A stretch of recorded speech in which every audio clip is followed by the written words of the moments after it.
मी advocate Nitin परतानी. मी गेली 10 वर्षे सोमवार, मंगळवार, कसबा, रास्ता या चारी पेठांमध्ये सामाजिक कार्य करतोय. 2017 साली मी महानगरपालिकेची निवडणूक लढलो होतो. त्यामध्ये मी दुसऱ्या क्रमांकाला आलो. त्यावेळेला भाजपची लाट होती, तरी मला लोकांनी दुसऱ्या क्रमांकाला स्थान दिल्यामुळे मी खचून न जाता गेली 8 वर्ष अविरतपणे सामाजिक, शैक्षणिक, आरोग्य तसेच विविध विषयांवर मी काम करतोय. मी माझ्या प्रभागातील जवळजवळ 1000 तरुणांना संगणकाचं मोफत प्रशिक्षण दिलंय. अंदाजे 500 लोकांपेक्षा जास्त लोकांना मी रोजगार मिळवून दिलाय आणि आरोग्य क्षेत्रात तर मी हजारो लोकांचं काम केलेलं आहे. या माझ्या विविध कामाची दखल घेऊन पक्षाने मला यावेळेला उमेदवारी दिली. पक्षाने जो सर्वे केला त्यामध्ये फक्त आणि फक्त माझंच नाव अग्रेसर असल्यामुळे प्रभाग क्रमांक 24 मध्ये मला त्यांनी संधी दिली आणि 24 प्रभागाच्या क गटातून, सर्वसाधारण खुल्या गटातून मी उभा आहे. माझं निवडणुकीच्या ईव्हीएम मशीनवर अनुक्रमांक 1 ला माझं नाव आहे. दैवाने सुद्धा मला 1 नंबर दिलेला आहे. आणि आता ज्या माझ्या या सामाजिक कार्याच्या अनुषंगाने मी जेव्हा रॅलीमध्ये, प्रचारामध्ये जातो तेव्हा जनतेचा जो प्रतिसाद आहे मला, तर आता या निर्णायक टप्प्याला जनतेनेच ठरवून दिलंय की या वेळेला नितीन परतानीला कोणत्याही परिस्थितीत नगरसेवक करायचं. त्यामुळे या निवडणुकीत माझा विजय जो आहे तो 100% खात्रीशीर पक्का आहे. जनतेने मला नगरसेवक करायचं ठरवलेलं आहे. समोर तितकेच तगडे उमेदवार भाजपाने दिलेले आहे. कसं बघता तुम्ही ह्या निवडणुकीला? माझ्या गटाचं जर पर्टिक्युलरली माझ्या गटाचा विचार केला तर माझ्या समोर जो भाजपने उमेदवार दिलेला आहे त्याचा जनसंपर्क बिलकुल नाही. त्याची उमेदवारी जी दिली गेली त्यात जे राजकारण झालं त्यामुळे भाजपामध्ये पण अंतर्गत सगळी नाराजीची लाट आहे.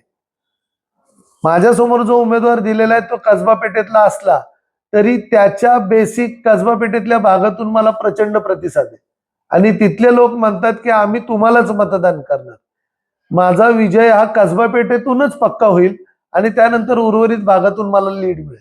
मोठ्या पक्षांकडनं किंवा असं म्हणूयात की काही सत्ताधारी पक्षांकडनं शेवटच्या टप्प्यांमध्ये लोकांना आमिष दिले जाते वेगवेगळे, जसं की पैसा असेल किंवा वेगळ्या गोष्टी असेल, आणि मग निवडणूक वेगळ्या मार्गाला जाताना आपल्याला बघायला मिळते. अनेक ठिकाणी असे प्रकार अजूनही घडतात. या सगळ्यांकडे काय बघतात, कसं बघतात? लोकांची मानसिकता स्पष्ट आहे.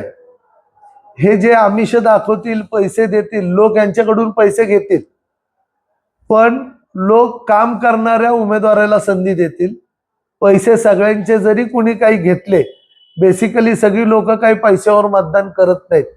जी आमिषाला बळी पडून पैसे घेणारी लोक आहेत ती सुद्धा आमिषाला बळी पडतील, पैसे घेतील, पण मतदान मात्र ते यावेळेला प्रभाग क्रमांक 24 मध्ये काँग्रेस पक्षालाच करतील आणि त्यातल्या त्यात क गटामध्ये मला संपूर्ण जनतेचा प्रतिसाद मिळेल. कितीही पैशाचा किंवा दुसऱ्या यंत्रणेचा त्यांनी गैरवापर केला तरी त्याचा कोणताही फरक माझ्या विजयावर पडणार नाही. माझा विजय 100% निश्चित आहे. गेल्या वेळेला पैसे वाटप करतानाचे व्हिडिओ या मतदारसंघामधून रिलीज झाले, तर तुम्ही कशा प्रकारे यंत्रणा राबवतात यावेळी हे सगळे प्रकार रोखण्यासाठी? यावेळेला आमचे सगळे कार्यकर्ते सतर्क आहेत.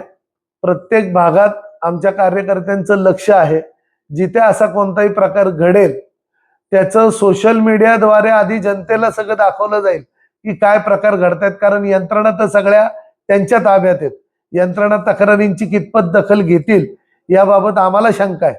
मात्र आम्ही जनतेच्या न्यायालयात तो विषय ठेवू आणि मग जनता ठरवेल की त्यांना शासन काय करायचं. तुम्हाला रिस्पॉन्स कसा आहे? तुम्ही आता मला पहिल्या दिवसापासून जो जनतेचा प्रतिसाद आहे तो प्रचंड मोठ्या संख्येने जनतेचा मला प्रतिसाद आहे. लोकांनी मला बोलून दाखवले की माझं जे काम केलेलं आहे त्या कामाच्या बळावर ते सगळे मला मतदान करणार आहेत. त्यामुळे मला माझा विजय निश्चित होईल याबद्दल कोणती शंका उरलेली नाही. या भागामध्ये असं म्हणतो पेठांमध्ये रस्त्याचे प्रॉब्लेम आहे, ड्रेनेजचे, पाण्याचे आणि कचरा रहदारीचा मोठा प्रॉब्लेम आहे. महानगरपालिकेमध्ये तुम्ही लोक गेलात किंवा काँग्रेस पक्षाची लोक गेलात, प्रायोरिटी बेसवरती कुठली कुठली कामं असणार आहे? मी माझ्या परिचय पत्रकामध्ये माझं विजन मांडलेलं आहे. प्रभागामध्ये जे निकृष्ट दर्जाचे रस्ते आहेत, आपण जर पाहिलं तर अर्ध्या किलोमीटरचा रस्ता पण सलग नाहीत, त्याच्यात खड्डे आहेत. आणि विशेष करून जुने सिमेंट डांबरी रोड जे होते ते उकरून सिमेंटचे रस्ते केले गेले आणि आता त्याच्या दुरुस्तीसाठी त्याच्यावर डांबरी खडीचा पॅच मारला जातो. ही अतिशय चुकीची पद्धत आहे. त्याच्यामुळे आणि तसंच प्रभागामध्ये पाणी पुरवठा आहे तो एक समान नाही. कुठं आपल्या फेवरच्या भागामध्ये जास्त प्रेशर, जो भाग आपल्याला अनुकूल नाही तिथं कमी प्रेशर, असे प्रकार चालतात. ठिकठिकाणी राडा रोडा कचरा साठलेला असतो, तो उचलला जात नाही. कचरा विघटनाचे प्रकल्प प्रभागामध्ये लागले पण ते आज बंद पडलेले आहेत. अशा अनेक समस्या आहेत.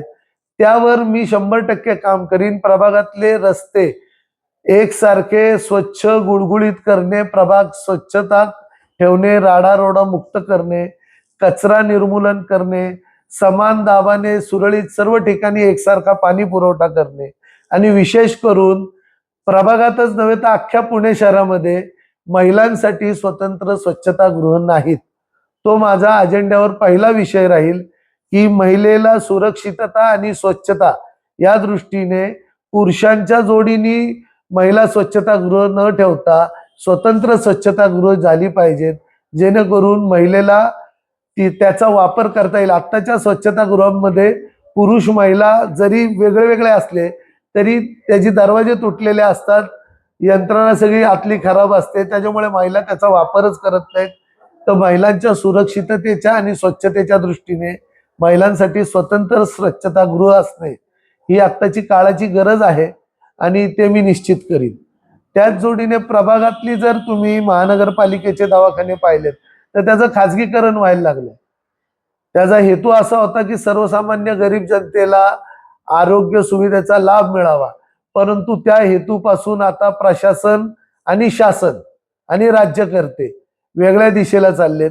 माझा प्रयत्न राहील कमला नेहरू हॉस्पिटल असू द्या, गायकवाड दवाखाना असू द्या, प्रभागामध्ये महानगरपालिकेचे दवाखाने हे खाजगीकरण न होता ते जनतेच्या फायद्यासाठी स्वस्तात त्यांना उपचार मिळावे, मोफत उपचार मिळावे, यासाठी कार्यरत कसे होतील, ते पूर्ववत कसे होतील, हा माझा प्रयत्न राहील. बोगस मतदान किंवा दुबार नावं असून किंवा शेजारच्या मतदारसंघातनं काही मतदार ऍड झाल्याच्या तक्रारी दाखल झालेल्या आहेत या वॉर्डातून, तर ते रोखण्यासाठी तुम्ही काय केलेलं आहे? आता दुसरी गोष्ट, अशा लोकांना तुम्ही काय इशारा देता? आता आमच्या प्रभागात पाहिलं तर जो भाग भाजपला अनुकूल नाहीये तिथली एका गल्लीतली शेकडो नावं प्रभाग क्रमांक 25 किंवा प्रभाग क्रमांक 13 इथं शिफ्ट केलेली आहेत. तर माझा जनतेला आवाहन आहे, जरी त्यांनी आपली संख्या कमी केलेली असेल तरी शिवाजी महाराजांच्या गनिमी काव्याच्या धोरणानुसार आपण जे शिल्लक राहिलोय ते एकजुटीने जर यांच्या विरुद्ध लढलो आणि ते बळ जर एका ठिकाणी एकत्रित केलं तरी त्यांचा हा प्रयत्न हाणून पाडला जाईल आणि आपला विजय निश्चित होईल. नमस्कार, मी कुंभारे, प्रभाग क्रमांक 24, कमला नेहरू हॉस्पिटल आणि हे कसबा गणपती या प्रभागातला हे विकास खुंटलेला आहे. तरी आपण या प्रभागामधनं काँग्रेस पक्षाचे उच्च शिक्षित उमेदवार माननीय श्री नितीनजी परतानी साहेब यांना तुम्ही जनतेने संधी देऊन त्यांना उच्च शिक्षित उमेदवाराला संधी देऊन प्रभागाचा हातभार लावा आणि विकास करावा, असंच माझं म्हणणं आहे.